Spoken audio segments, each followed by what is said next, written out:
안녕하십니까. 대익남입니다. 금융위원회에서 보도자료를 내놓았습니다. 대출 규제에 대한 내용인데요. 이번 대출 규제의 핵심은 DSR입니다.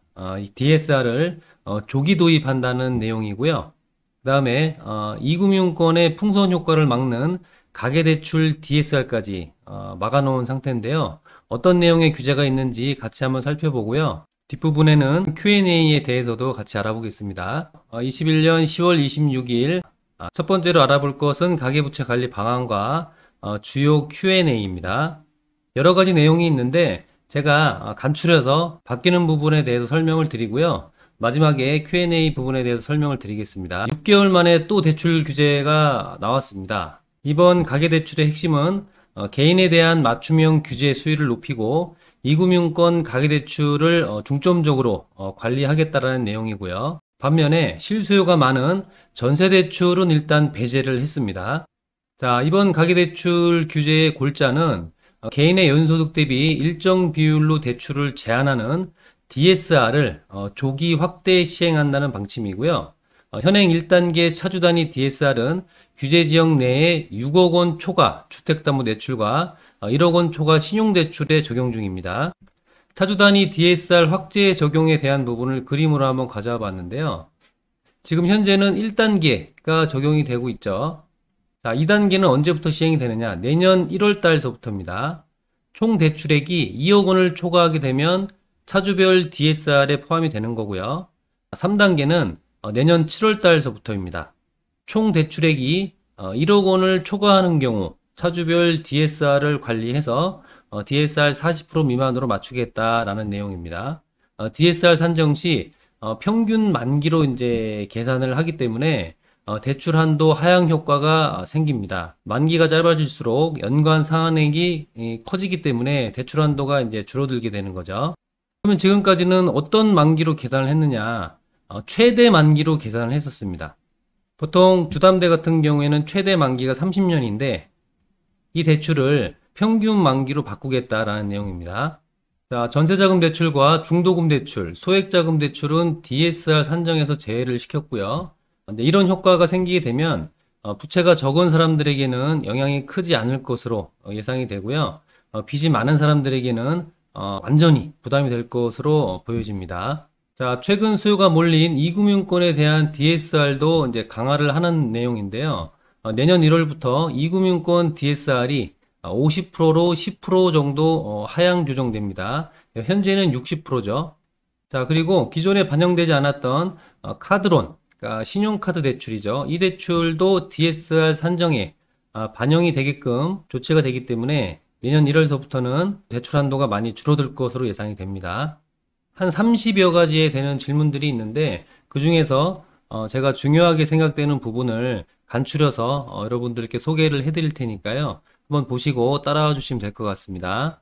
자, 가계대출 규제 강화 시 무주택자 등 실수요자 대출이 어려워질 수 있다는 우려에 대한 입장은 어떻습니까? 라는 질문인데요. 자, 현 시점에서는 가계부채 관리 강화를 통해 잠재적 위험 요인을 완화시켜 나가는 것이 시급한 상황. 다만 이 과정에서도 가계부채 증가율을 축소시켜 나간다는 것이지 대출 총량 자체를 감소세로 전환시킨다는 것은 아니라고 합니다.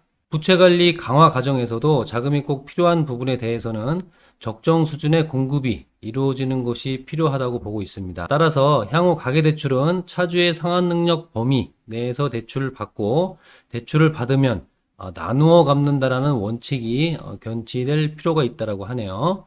아울러 서민 등 취약차주에 대해서는 생계자금 애로 최소화를 위한 정책적 보완 조치가 지속될 것이라고 합니다. 전세대출은 4, 4분기 취급액 총량 관리에서 제외를 합니다. 이번 연도까지죠. 잔금대출은 입주사업장 점검 TF를 구성해서 잔금대출 동향을 모니터링 하겠다라는 내용이고요. 자, 무주택 서민 LTV는 완화를 시켜서 10%포인트 상향을 시키고요. 요거는 지금도 현재 시행이 되고 있는 거죠. 청년 전월세 대출 한도 확대 7천만 원에서 1억 원까지, 그리고 초장기 모기지 40년 만기 대출이 공급되고 있는 상황입니다.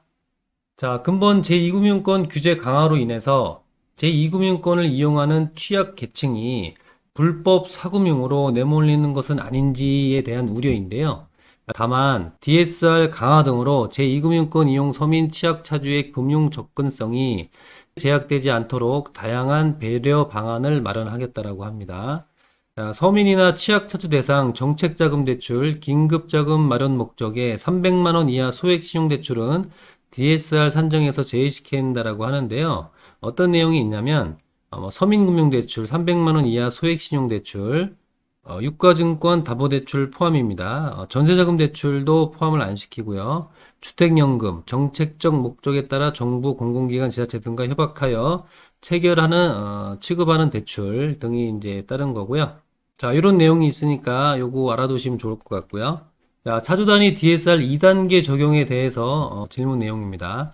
DSR 적용 여부를 판단하기 위한 총 대출액 기준 및 적용받는 시점은 언제부터인지 22년 1월서부터죠. 내년 1월서부터인데 차주단위 DSR 적용 차주 여부를 결정하는 총 대출액은 금융권의 모든 가계대출 합이라고 합니다.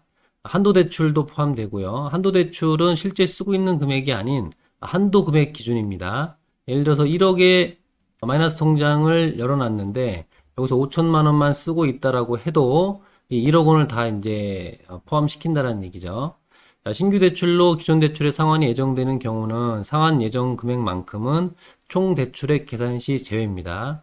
예를 들어서 1억 원의 대출을 쓰고 있는데 1억 5천 대출 신청을 해서 1억 원을 상환하는 거는 포함을 안 시키겠다. 그러니까 5천만 원에 대한 부분만 DSR 산정을 하겠다라는 내용이죠. 차주의 기존 대출과 신규 대출 신청분을 합산하여 총 대출액이 2억 원 초과 시 차주단위 DSR이 적용됩니다.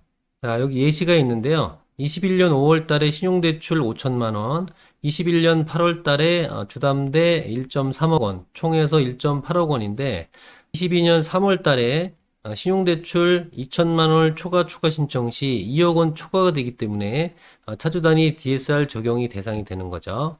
자, 다음은 차주단위 DSR 대상 확대 시 기존의 총 대출액이 2억 원을 초과하는 경우는 DSR 규제 비율을 넘어서는 대출 부분을 상환해야 하는 것인지요.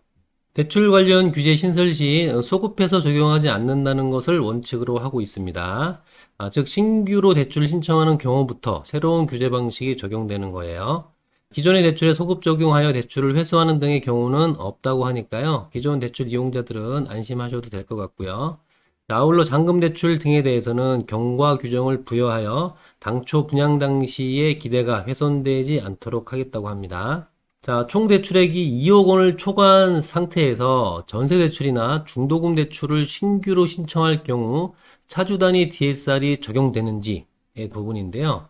자, 내년부터는 원칙적으로 해당 차주가 보유한 모든 가계대출의 합이 2억 원을 초과하면 차주단위 DSR 적용 대상 차주로 분류가 되는데 추가대출 신청 시 DSR이 이미 40%를 초과했거나 추가대출로 DSR이 40%를 초과하게 되면 추가대출이 불가능합니다.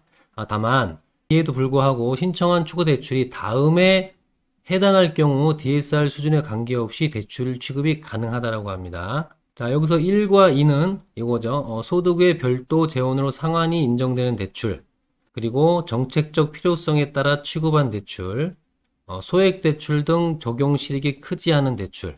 자, 여기에 이제 포함되는 내용이에요. 차주 단위 DSR 계산 시 예외적으로 제외되는 대출입니다.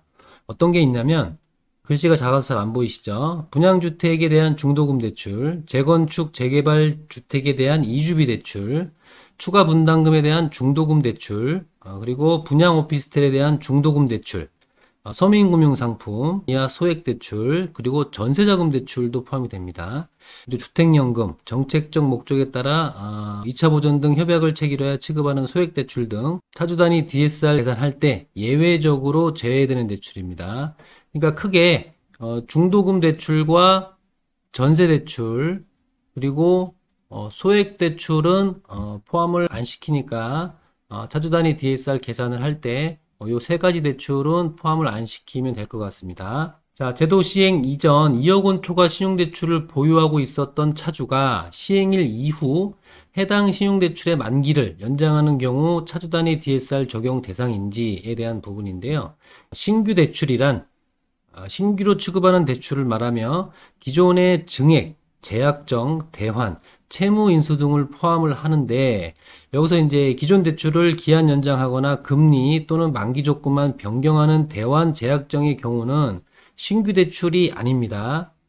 따라서 제도 시행 이후 기존 대출을 만기 연장하는 경우에는 총 대출액이 2억 원을 넘더라도 차주 단위 DSR을 적용하지 않겠다라는 방식입니다. 요거 좀 잘 알아두시면 좋을 것 같네요. 자, 서민 실수요자 보호 강화에 대한 내용인데요. 내년도 총량 관리에서 전세 대출은 지금처럼 제외되는 것인지에 대한 부분입니다. 다만 금년 중 가계부채 총량 관리 과정에서 전세 대출 전면 중단 가능성에 대한 시장 우려가 높아 금년 중에 예외적으로 관리에서 제외하겠다는 내용입니다. 그러니까 올해가 가기 전까지는 총량의 전세 대출을 넣지 않겠다는 내용이고요. DSR 규제에도 포함되지 않습니다. 이 과정에서 서민층 실수요자의 전세 대출은 안정적으로 공급되도록 분기별로 적정하게 안 분되도록 유도할 계획이라고 합니다. 그러니까 서민 실수요자 전세자금 대출에 대한 부분은 모니터링을 계속해서 대출 한도가 소진되지 않도록 지속적으로 관리를 하겠다라는 내용이네요. 자, 최근 강화된 전세대출 심사 규정이 내년에도 유지가 되는지에 대한 내용입니다. 자, 원칙적으로 해당 심사 기준들은 전세대출을 총량 규제에서 제외하는 금년 말까지 적용하고 있는 것으로 알고 있다고 하네요. 다만 내년도 전세대출 취급 사항 등을 보아가며 심사 강화 등은 언제든지 재개될 수 있을 것으로 전망이 된다라고 합니다. 전세대출 쪽에 과열되는 양상이 보인다라고 하면 추가 대책을 내놓겠다라는 얘기 같네요. 자, 플랜 B도 있습니다. 이에 금융당국은 근본 대책과 연계하여 향후 추가로 시행할 수 있는 정책 수단 플랜 B를 마련했다고 합니다. 그러니까 언제든지 플랜 B를 추가로 발표하겠다라는 내용 같아 보입니다. 플랜 B의 세부 내용은 향후 가계부채 증가의 추이를 보고 거시경제에 미치는 여건 등을 보아가면서 당시 정책 수요에 가장 적합한 방식으로 구체화하여 추진할 계획이라고 합니다. 그러니까 언제든지 가계부채가 가열되고 대출 금액이 늘어나게 되면 이 플랜 B를 언제든지 발표를 하겠다라는 내용인 것 같고요. 선전포고 겸 이제 경고하는 거죠. 이제 가계부채 더 이상 늘리지 말아라 라는 내용 같은데 어쨌든 오늘 내용은 여기까지고요. 또 다음 시간에 또 새로운 소식이 들어오면 알려드리도록 하겠습니다. 감사합니다.